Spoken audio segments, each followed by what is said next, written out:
Back here on Sun Devil Extra, continuing on with our women's basketball theme on this beautiful day, Tempe, Arizona in December. There's nothing better. I know she's learning to love Tempe as well. Joining us on the program today, Marley Washenitz from the women's basketball team. We'll get into your love of Tempe in a bit. But first off, thanks for joining us on the show, and obviously off to a really strong start this year. Yeah, thank you so much for having me. Super excited to be here in Tempe and at ASU. Yeah, and you've really melded your way in well. Yeah. Obviously, the big shot that we've talked about, we'll get to that in a minute, of course. We have to. But in terms of the team, 8-0, looking to go to 9 and hopefully 10-0 this weekend, which would be a program record for best start in Sun Devil women's basketball history. Just reflecting on your start so far this season as a team, how satisfied are you with this start? I mean, honestly, we're not even that satisfied. I think it's great that we're 8-0, and we're super excited to be able to say we're 8-0 and undefeated. But at the same time, we've had so many games that we've finished and ended and saying we could have been so much better, or this could have been so much better, and we just got to clean up this and that. So I mean, we're super grateful to be 8-0. Don't get me wrong, but by any means, we're not satisfied with being 8-0. I'm super happy that our hard work's paying off, but at the same time, we have so much more to work for and to win and to do. You mentioned defense and the energy. Coach Miller talks about it all the time. I'm curious, being out on the floor, now being in this system, can you kind of see the impact you have on the opposing team as a game wears on, just with your guys' intensity? Can you tell that they're worn out playing you guys? For sure. I think with our conditioning level and the style of play we've played and we've kind of formed into as a team, it tends to wear on teams in the fourth quarter, third quarters, and we've tended to have not the best third quarters, but I think our fourth quarters end up making up for it because of our wear and tear on teams. And the defensive side of things, we're really aggressive, and there's some times where maybe we don't get a steal or we don't get a charge, but we create a turnover, and they don't really necessarily show up on the stat or on the box score or on the stats sheet, but we're giving up their possession and gaining a possession. So our defensive style is just really an exciting style of play to watch and even to play in. Yeah, it's very exciting to watch, and I think Sun Devil Nation would agree with that. Obviously, the winning, but it's the style of basketball really as well. I'm curious about your journey to Tempe. 3 years at Pitt, now in your senior year at ASU for the first time and thriving in this system, it seems. What about this place, this culture, this coaching staff, so many different things, stood out to you in the process, and how has it lived up to those expectations? Yeah, I mean, when I was going through the transfer portal, I had a 3 non-negotiables of what I wanted, and a couple of those were just culture, environment, relationships, and stuff like that. I wanted to go somewhere where I was surrounded with good people, because you are who you surround yourself with. And the staff from top to bottom, they're not only great people, but they know what they're doing. And the versatility throughout the staff was really, really cool to see. You have Coach Molly, obviously, who's won at every level, and she's a winner. And then you have Coach Norman and Coach Glove, who have been to, the NBA, the WNBA, the Final Fours, and they have been around the game a lot longer, and they've helped in those culture pieces and rebuilding. And then you have coaches like Abby and DB, who are kind of on the youthful side, bring that energy, that spunkiness. So it's just such a fun, versatile staff, and I think when you have something like that, there's so many different ways you can learn as a player and as a person. And so what really drew me here was obviously the staff one, because like I said, at the time they were rebuilding. So you didn't have I really connect with the players at the time, because there really weren't none. So really just awesome that I was able to bond with them. And then I knew, because of who they were and what they wanted to build, they were going to bring in good people and not just good players. So I've been really fortunate to have the group of girls I have, and we've all clicked on outside of the court, on the court, and just really super grateful for them. You mentioned clicking with your teammates, but we were just talking to Molly, and she said that you two are very similar. Yeah. You agree with that? Yeah. I get it a lot too. As a person, we're very similar, but then I also get after the game, you really remind me of Molly when she was playing. And I'm like, oh, okay. But yeah, no, I've definitely heard that. That's hilarious. Yeah. And obviously a compliment, because both of you are very popular around this campus right now. Okay, we have to talk. Hey, Marley. Yes. I've avoided it for so long. I've tried. There's only so long you can. Yeah, but let's talk about the shot. I don't want to hear about the shot. Yes. What I want to talk to you about, though, is you hit it. Yeah. After the game. I'm sure your phone's blowing up. Yeah. How many notifications did you have on your phone? Honestly, I don't even know. I know I had a couple texts from old coaches and friends that had reached out, just oh my gosh, I saw I got a notification from ESPN and here's your name in it. And I was like, wait, what? I didn't even know this yet. So it was really cool to just kind of see the audience it reached already. And it was really cool to just kind of reconnect with some old people that I haven't talked to in a while, and just kind of rekindle that relationship and touch base and see how they're doing too.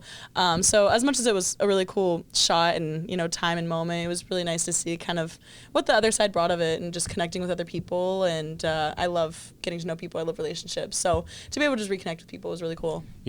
Personally, my favorite part about the shot was obviously it was incredible, but it was your reaction. Yeah. Because so many people would have just like held the follow through, I meant to do this. No. You were shocked.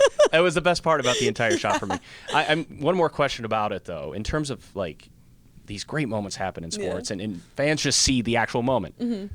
You get back to the locker room. You then go home. It was a day game. Mm-hmm. What did you do the rest of the day? Like your adrenaline had to have been off the charts. Yeah, my adrenaline was definitely off the charts when it first happened, and then like we had to refocus because there was still time left in the game. So I was like, forget the shot, and I had to like bring it back in. And, like obviously I was like so excited and ramped up, but then there comes a time where it's like, okay, the game's not over. Like they could do something. They could go into overtime. There's a lot more to play. So I definitely think that I kind of locked in towards the end of the game in that sense. But then once we got back to the locker room, it was obviously exciting and we were joyful and everything like that. And I really didn't care too much about the shot. I was just happy we won. And that McKenna really had her performance that she had against her old school, UNLV.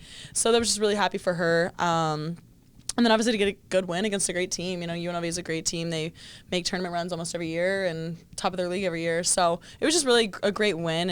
And as fun as the shot was honestly, I could have cared less as long as we won. That's all that mattered to me. So the rest of the day you're just chilling. Yeah, the rest of the day I was just chilling. Honestly, I can't remember if my family wasn't in town. I just called them, talked to my family, of course.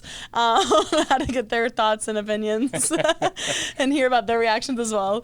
But yeah, honestly, I just chilled out, maybe hung with some teammates, got some dinner, but nothing too crazy, honestly. Afterwards, I was like, I'm tired. That's incredible. Yeah. You know, we're in a day and age now of college sports where things can be somewhat transactional. Yeah. You know, you're in a school one year, you leave the next, mm-hmm. and it seems as though you've bought into the culture here. Mm-hmm. You genuinely seem like you love being at Arizona State, not just as a basketball player, but just in general. That's pretty rare. Yeah. So what is it about this place? Like the school, obviously we've talked about the coaching staff and how great Molly and her staff is, but in terms of the school, Tempe, mm-hmm. being here in the winter, all those things, like what is it about this place that you love? Yeah, I mean, like you said, the basketball piece, it's its own thing, but then outside of that, you want to make sure you're happy. You know, you want to be a place where you're happy, and to say that I'm happy on and off the court is really something rare to find in college sports in this landscape nowadays, especially with the NIL piece too. Like it's so easy to compare and to, you know, do X, Y, Z. And so I've just found myself in a really happy state here just because, I mean, the weather, don't get me wrong. How can you be upset with that? I love sunshine. So that was, you know, I'd take the summers for these winters anytime. So, I mean, that's one thing on its own. But outside of just that, I think like the culture of the school is really unique, and it's so fun because it's so youthful here. I feel like everyone's always supporting each other, and you know, we have such great teams across the board. You think about football, you think about volleyball, and you are who you surround yourself with, and we're winners across the board. So it's just really cool to be able to feed off of each other and see the support from other sports into each other, and you know, like FCA, and you get to make relationships with girls from other teams, because I love my teammates, don't get me wrong. We're around each other 24/7. So when you get your space, you take advantage of it, and it's fun to reconnect and get, you know, pick other people's brains. You know, volleyball is Big 12 back-to-back winners, so why not pick their brains about it? You know, they know what winning feels like. So we're just really cool to see the success and like the youthfulness and the vibrancy here. It's awesome. And I think you mentioned the weather. She's from West Virginia originally, then off to Pitt. Here's the key word for Arizona when people talk crap on the heat. You don't have to shovel sunshine. Yes, don't have to do it, it's guys. Actually snowing back home right now, and my brother got a snow day, so doesn't happen. I was like, here. I don't get those anymore. No. And we're fine with it. And I'm not complaining. You can go to the pool right now if you wanted to. It's beautiful. Yes. All right. You know, one more for you, and we'll let you go. Mm-hmm. If fans haven't been to a game yet, first off, where have you been? Yeah. But second off, we're getting close. 2 more this weekend at Mullet Arena, and then conference play will be here before we know it. For fans that haven't been yet, what kind of basketball are they going to see when they come watch you guys play? They're going to see a fun style of basketball. You're going to see grittiness. You're going to see players who care and who are playing for something bigger than just themselves. You're going to see us playing for not only the name on the front of the jersey, we're playing for our teammates, we're playing for our coaches, because we care and love each other so much. And we also care and love so much about the culture and the community here that supports us. So we want to put on a good display for y'all. We want to have the excitement. We want to have the engagement after the games. You know, we love meeting fans and taking pictures and getting autographs and all that stuff. So you're going to see a fun style of play, but you're also going to see great people on and off the court. And hopefully we continue that for the next couple of games and into this weekend. She's a winner. She's having a career year in this squad. Keep an eye on him. Marley Washenitz joining us on the program today. Marley, thanks a lot. Thank you so much for having me. That does it for this week's episode of Sun Devil Extra. Very big thank you to Coach Miller and Marley for joining us on the program. And we'll talk to you next week for another edition of Sun Devil Extra.